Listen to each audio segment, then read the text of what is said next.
This is Michael at JTech, and we are about to be performing a clutch stall test on this Chevy Suburban.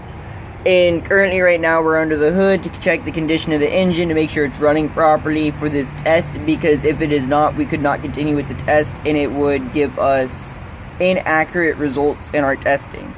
Which first you'd want to check the trans fluid to make sure it is in good condition, because if it is burnt, then we would not want to continue with the test. But this looks alright, fine, probably could use some service soon, but for the sake of the test we'll continue on.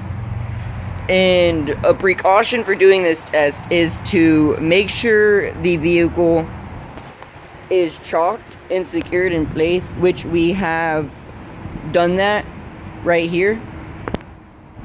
Now, doing this test, and the purpose of this test is to find out the maximum speed at which the turbine spins while the vehicle is not in motion or moving, which this can indicate we have to be within a specified range while doing it, which if it is above, it could indicate the forward clutch slipping. If it is below, it could be having to do something with the engine or something like that.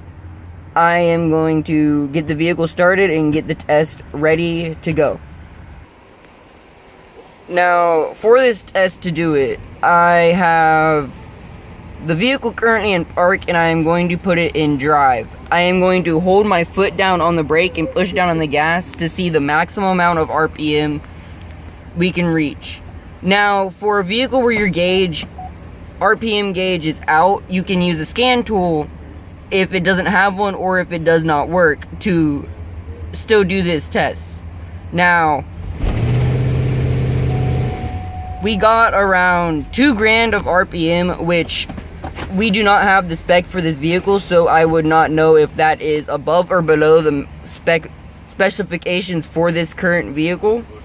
But by what we can tell is it didn't seem too bad, and that would conclude this test for now.